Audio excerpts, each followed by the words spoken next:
আসসালামু আলাইকুম রহমতুল্লাহি বারাকাতুহু।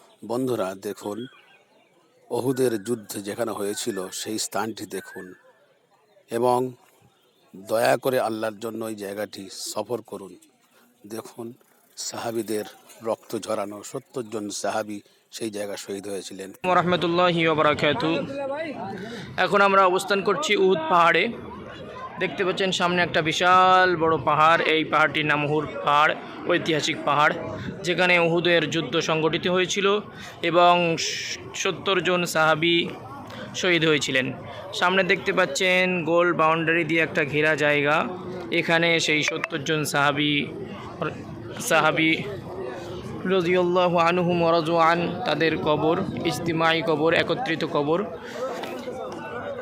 দেখেন, তারা দ্বীনের স্বার্থে, দ্বীনে ইসলামের প্রতিষ্ঠার লক্ষ্যে নিজের জান কুরবানি করেছিলেন, আত্মত্যাগ করেছিলেন।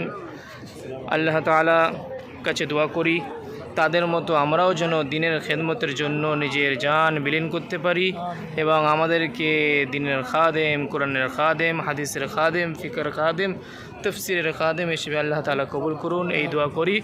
আমিন সুম্মা আমিন। আসসালামু আলাইকুম ওয়া রাহমাতুল্লাহি ওয়া বারাকাতুহু।